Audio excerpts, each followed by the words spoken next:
Hi guys, I'm back again today with another Buy Me a Coffee request. This is also by Juan. I think that is the person's name. Excuse me. And this is Prophet Muhammad was black. The evidence is in the Qur'aan. So if you don't know what Buy Me a Coffee is, it's a place where you can request and we will prioritize your request. This is a long video, so we're gonna split it into 3 parts every day for 3 days. So before we start, don't forget to subscribe, click the bell button, and let's get straight into this. Really? Wouldn't it be okay? It says it's mentioned in the Quran, so I was gonna say wouldn't it be mentioned in the Quran, but it says so. Let's find out. Never knew, or I didn't. Like, nobody talked about it, so I don't know, right? Race was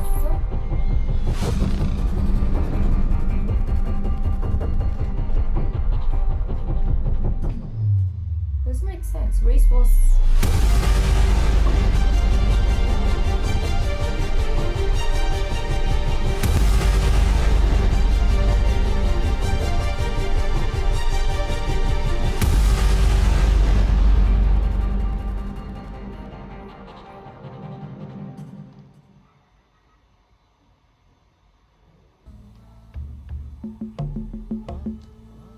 Bismillah ar-Rahman ar-Rahim. Begin all things with the illustrious name of Allah, the Healer, merciful. Muhammad, read by beginning with the name of your sustainer, who created all things. He created the human beings from a cell separated. Read, Muhammad, because your sustainer is most generous. Who taught by the quill, he taught the human beings what they did not know. Nevertheless, surely the human beings verily exceed all bounds, because with this knowledge he saw himself with many riches. Surely, Muhammad, unto your sustainer Allah is the return. Did you also this is all time not see Abu Jahl, who hindered Muhammad, a mere servant, when he tried to worship? Did you not see if Muhammad was rightly guided, or that Muhammad ordered the trembling? So it's not everything is true in the hadith. It says in the Quran. Denied the Qur'an and turned away. Doesn't Abu Jahl know that Allah sees all things? Nevertheless, if Abu Jahl continues to hinder others, Allah and the angel.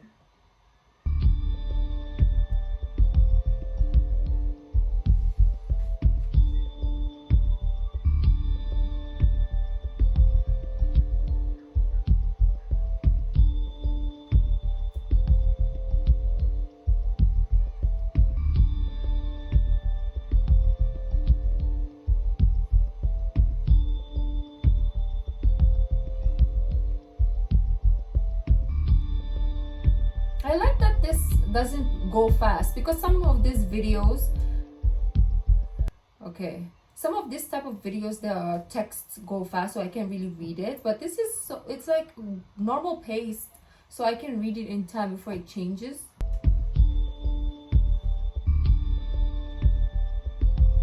Okay, so it's not the hadith that was revealed, it was the Quran.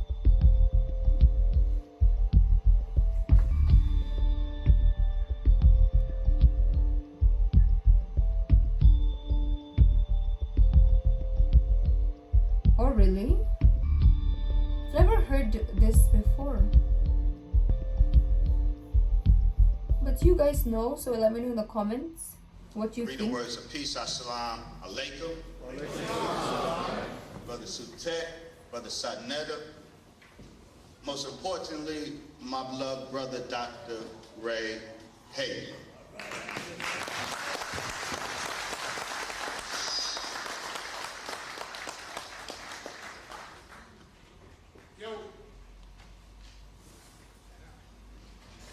First, some caveats.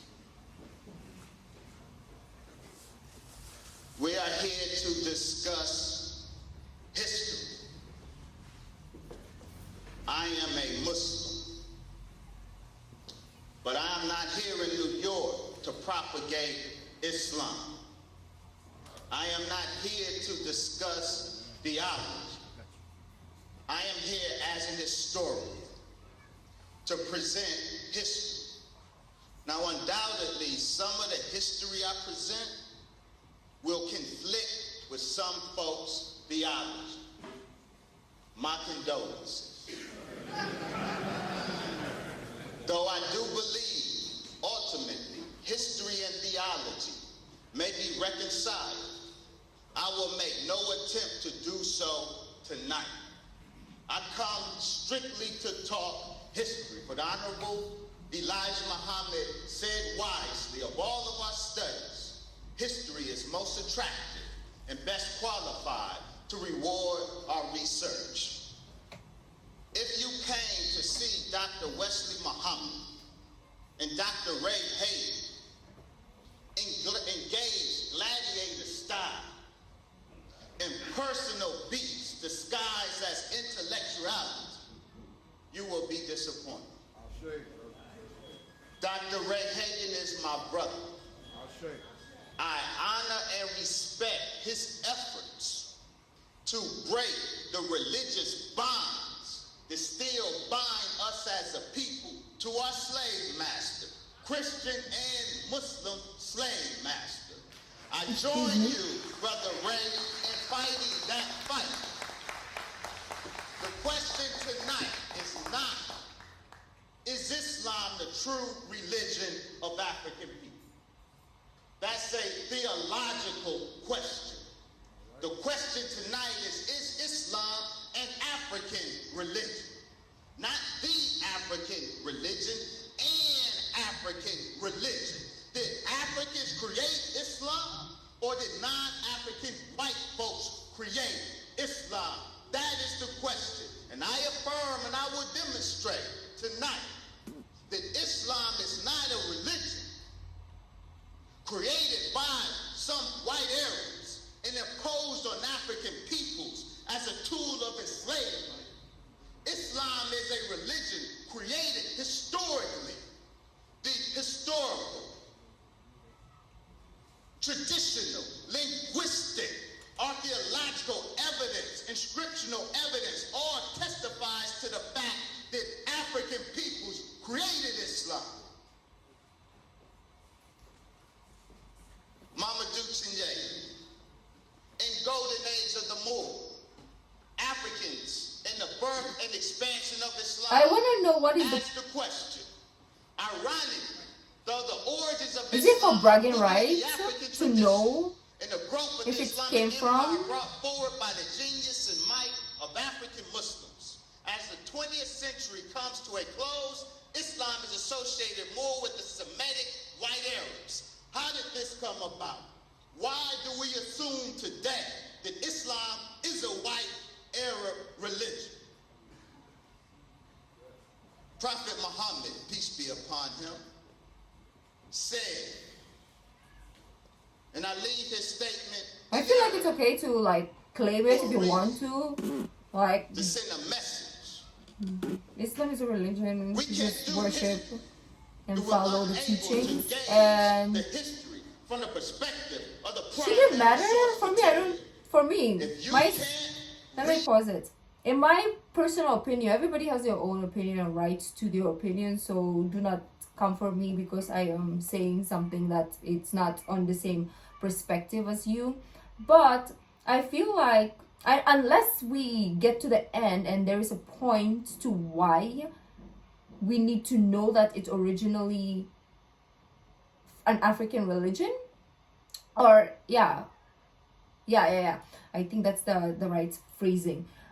If there is a point to why we should claim it, or why Black Muslims should claim it as part of an African religion, then okay, I get the point. But if there's no point, it's just for bragging rights, then I feel like it shouldn't matter who claims that they created or found Islam, or whatever the right appropriate topic should be, right? Because it's religion, like it's from God. It shouldn't be like, oh, I made it, or I found it, or I me. It should just be like, we worship one God and let's go. Unless there's something. The history of We'll Islam find out. in the primary Arabic text, then stop trying to write the history of Islam. We will never accept folk writing the history of Kemet who cannot engage Kemet from the perspective of the Medinet Church. Stop trying to write the history and pontificate on the history of Islam if you can engage it from the level of the primary textual sources. Prophet Muhammad said he had a dream. In that dream, he saw black sheep and white sheep. Prophet Muhammad said that he saw the white sheep join in among the black sheep and outnumber them such that the black sheep were no longer noticeable. Prophet Muhammad said that the meaning of that dream is that those black sheep were his I kind of get it now. Okay, so his point is because they're erasing the fact that it was originally Arabs are black and the prophet was black. It's kind of like erasing the history of black history, right? So that's his argument. Okay, in that circumstance, I do get it, and it's very true that everyone wants to erase the black history, which is crazy. In that stanza, or in that argument, I do give it to him. Arab followers, and that the white sheep were non-Arab foreigners, specifically Persians, Turks, and Byzantines, that accepted Islam later in I think that's like Turkey, right? numbers that the original black Muslims were no longer noticeable. And he said that the white sheep stole the genealogy of the black sheep. That is to say, the white non-Arabs, once entering Islam, claimed Arabism fraudulently. What is an Arab? It has been said that an Arab is a nomad. Well, etymologically, no, it is not. J. Loder, linguist, philologist, in his important article, The Concept of Darkness in the Hebrew Root, demonstrates that the triliteral root, Arab, Ayn Rabbe, and its pre-Proto-Semitic and various Semitic derivatives all mean darkness. And Loder, the philologist and Semitist, demonstrated that etymology suggested al-Arab, the Arab, means the dark people, the black people. The very term al-Arab means black people. That's why I see my brother, Natural Tahuti. Give Natural Tahuti a hand.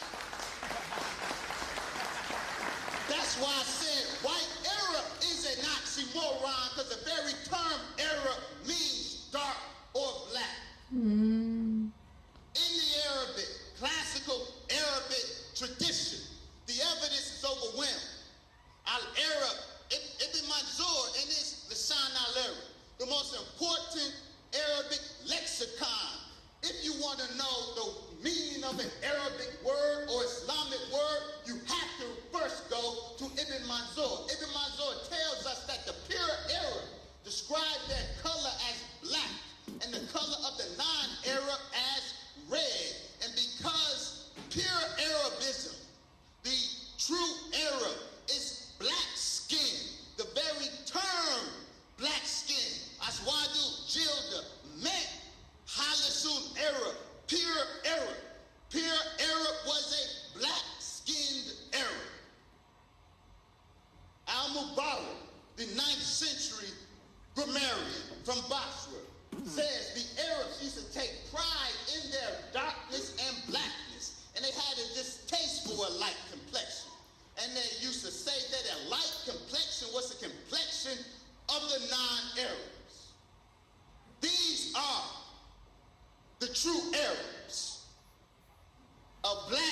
Shamar Arab, a black Omani Arab,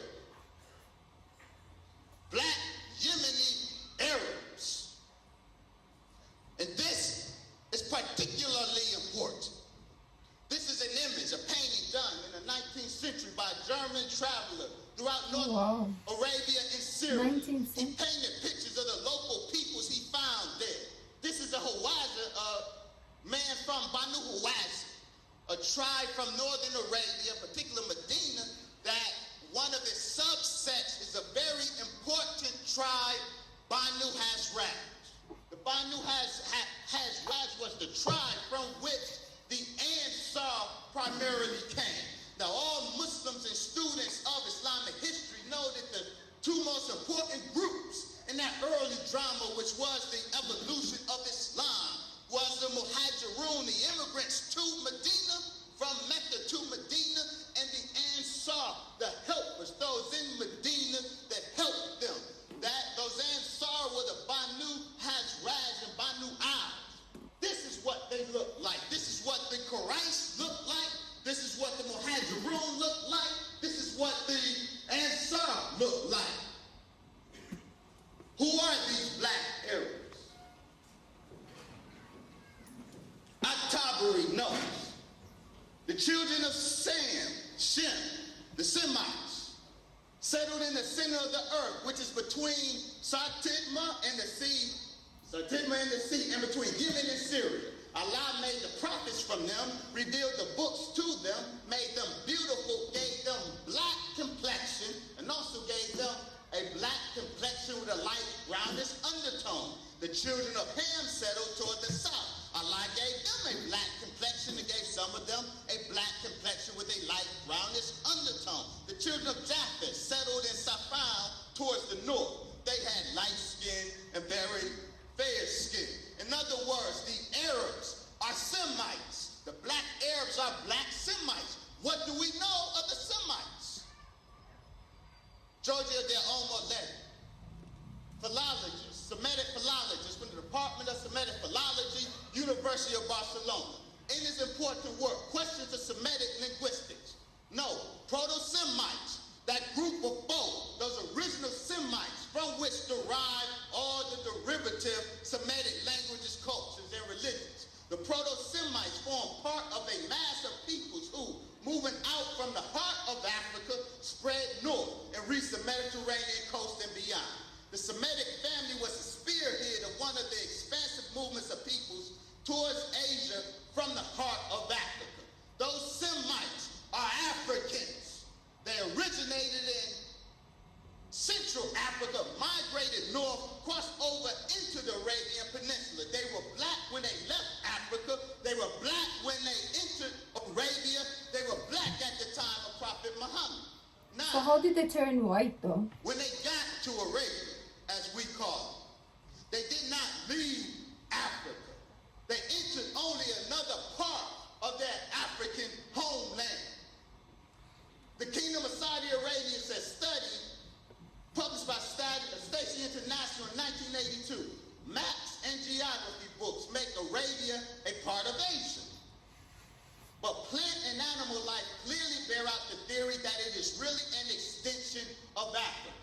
Saudi Arabia's wildlife is an African complex of species. The animals and plants of northern and northeastern Saudi They have a lot of Arabia lions are and generally tigers. closely related to or identical with They're always Saharan flexing with species. them. Not only does the ecology of the Arabian Peninsula indicate that Ecology. it is but an extension of Africa, the geology and the climatology, as well as the ethnology of Arabia, indicates the same. Maurice Tarsi, the Arabian Peninsula is the geological extension of Africa. Physically, the peninsula is a part of Africa, landscaped by the same geological and climate processes as the Eastern Sahara and the Ethiopian highlands. In general, Arabia is the continuation of the African system across the Red Sea. So do we want Arabia to- but is that what northeast he's Africa. trying to do? He The wants to peoples of Arabia are African peoples, and what these take people, these Africans in Arabia, or include it in the map, like, hey, to the this is onward Africa. march to civilization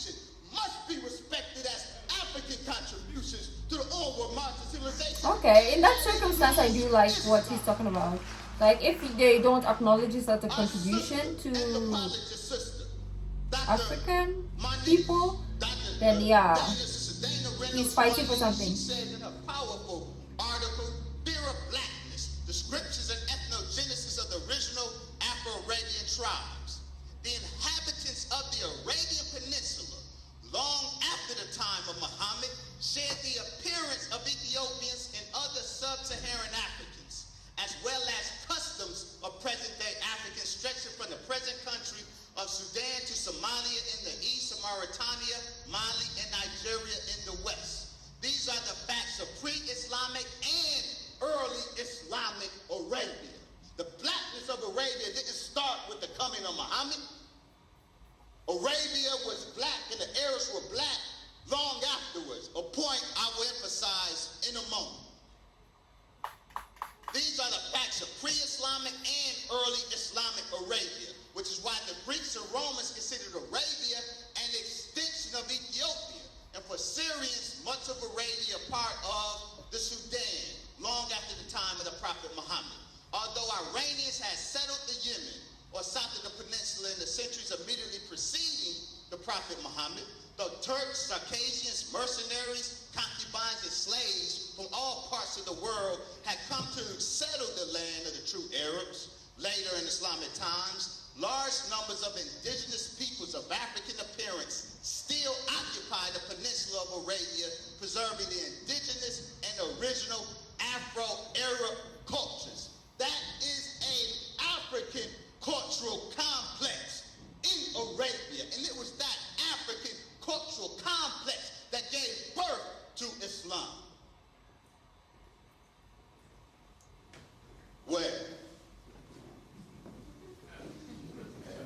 Y'all thought I was running from this?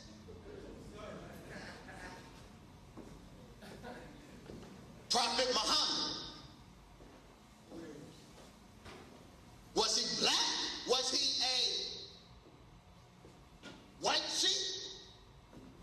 Or was he a black sheep? Not theologically, historically. What does historical evidence say? You rectify that with your theology some other time. Maybe I will help you with that. Maybe I will not. A careful examination of history reveals that the Prophet Muhammad was of the black race and was black in complexion. Wayne Chandler. Muhammad was in the family of the black race. Dr. Yusuf bin Yakin. Muhammad himself was, by all accounts, a Negro. J.A. Rogers. Al-Jahiz informs us that Prophet Muhammad's father, Abdullah, and all 9 of his paternal uncles was Dahum, black. His mother, Amina bint Wahb, was from the Banu Zura, which was a subset of the Qurayshi clan. It was a black clan. The Banu Zura, his mother's tribe, is represented best by Muhammad's maternal uncle, Sa'd ibn Abi Waqqas, a tall black member of Banu Zura. Now, Excuse me, I'm reading. Ibn Rumi, in the 9th century, a poet who wrote poetry against the Abbasid dynasty. And those who know my work know that the Abbasid dynasty followed the Umayyad dynasty, which was a black dynasty, a black power dynasty. But the revolution that toppled it and installed the Abbasids initiated the Aryanization, the whitenization of Islam. And Ibn Rumi wrote poetry against them. One of the reasons he criticized them in this poetry, he wrote this to the Abbasid king. Said, you insulted the family of the Prophet Muhammad because of their blackness, while there are still pure-blooded blacks. Now, I have a question. Why didn't the scholars or the, how do you say this, the people that we react to, like I call them the teachers, right? Or the speakers, why didn't they touch on this subject? Is it because they don't have like concrete proof, so they're staying off the topic, or to them the importance of their existence is to preach the word? Let me know. Or maybe has some of the people we reacted to speak about this. I want to know also. However, you are blue, Asra. Blue means white in Arabic, as does red. The Romans, Byzantines have embellished your faces with their color. I want to say this. This is live stream, but one more point. Muhammad al-Bakir, one of the descendants of Prophet Muhammad, one of the imams honored by the Shiites. He was a very dark-skinned Arab, as was his king. He was known as he who resembles because he looked like Prophet Muhammad. Now, I say to the Muslim world, I say to Saudi Arabia and to Iran, if a man's daddy is black, if all his paternal raining. are black, if his mama is black and all his maternal uncles are black, if all his first cousins are black, how in the hell is he going to look like that? Who's that? They're saying that's how the prophet looked like? That. This white Muhammad, this Aaronized Muhammad, It looks like originated from Jesus, the same sorry place for that. that white Jesus, that Aryan Jesus originated from. That's Now, good. yes, I drop a bomb. I always imagined the prophet to be brown. Harmonize the theology. That's Like not my subject today. olive I'm dealing color, with olive history skin. and history alone. Maybe light skin? I'm talking about the re-Arabization of Muhammad. If Muhammad was a pure Arab, as all the sources state, he could only look like this. If he was an Arab, he looked like this. We're talking about re-Arabizing Muhammad because an Arab is a black person. If he was an Arab, he looked like this. Now, some of you may say that's a moot point. Him being black or white, because he didn't exist.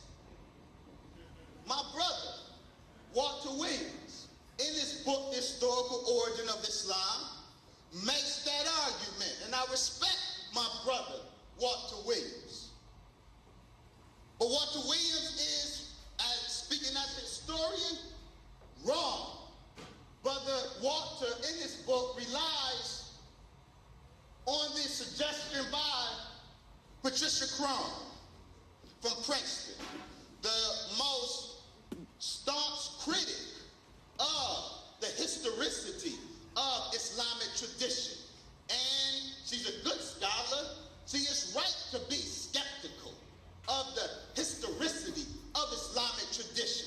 Brother Walter relies on her to make his claim that Prophet Muhammad didn't exist, but he misuses her. What Patricia Crone actually says on the matter. That's an interesting topic also. Why does he think it didn't exist? I want to know too. 800 CE, Common Era. Some 4 to 5 generations after his death.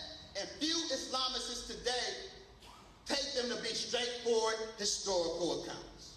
For all of that, we probably know more about Muhammad than we do about Jesus.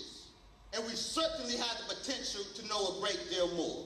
There is no doubt that Muhammad existed. Occasional attempts to deny it notwithstanding. His neighbors in Byzantine Syria got to hear of him within 2 years of his death at the latest. The evidence of Greek text would mean that Muhammad is the only founder of a world religion attested in a contemporary source. This source gives us pretty irrefutable evidence that he was an historical figure. Moreover, an Armenian document probably written sometime or shortly after 661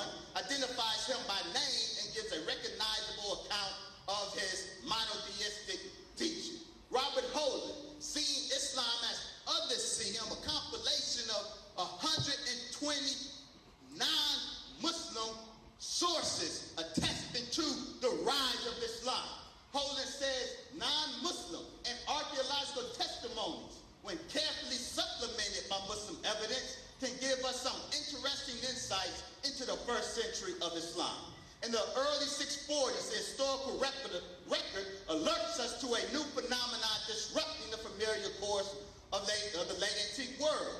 Arabs, equipped with a new name, Mahajarun, and a new era, were overrunning regions as far afield as Egypt and Iraq. Non-Muslim writers of the 1st century AH attested it was strictly monotheistic and iconoclastic. That is, that hearers had a sanctuary, the house of God, of Abrahamic association called Kaaba, towards which they prayed and at which they sacrificed and reverenced they stoned. And also that they followed Muhammad, who was their guide and instructor, whose tradition and laws they fiercely upheld.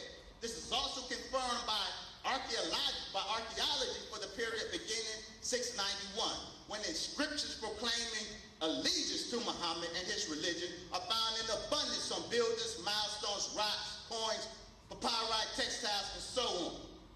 This is one such piece of archaeological evidence. An Umayyad bronze reform coin of 696.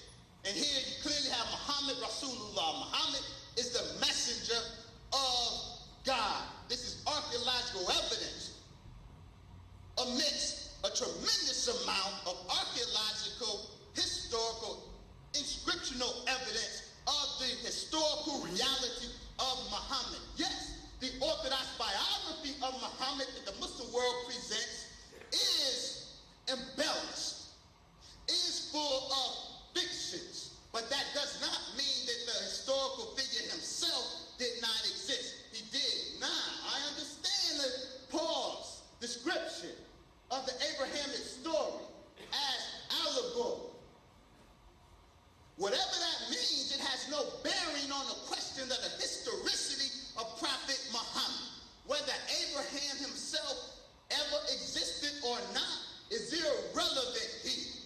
The reason some try to make him relevant is because Muslims today trace Muhammad's genealogy back to Abraham via Ishmael.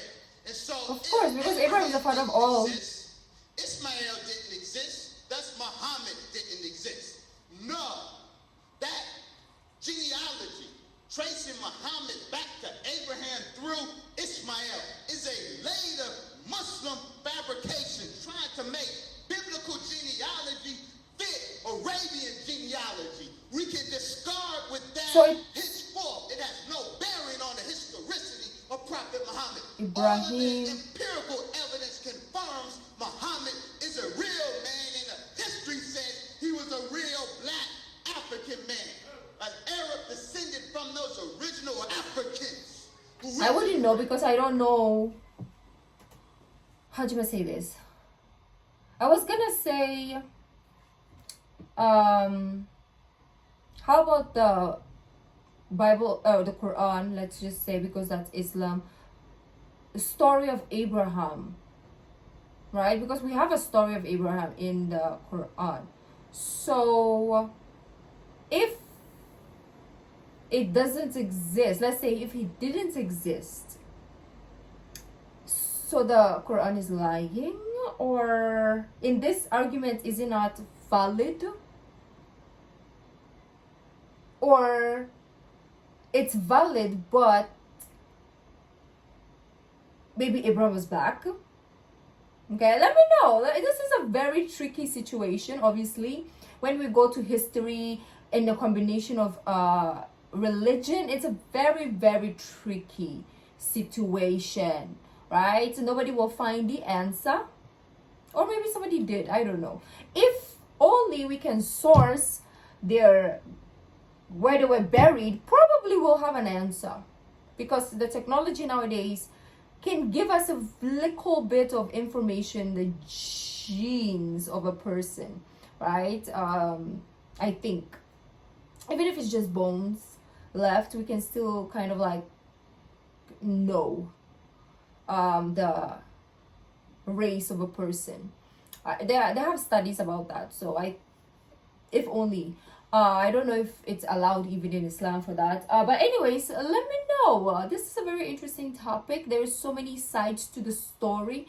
I don't know where I stand right now, to be honest. I don't even know if I should stand anywhere. Maybe I should just stand in my own freaking lane.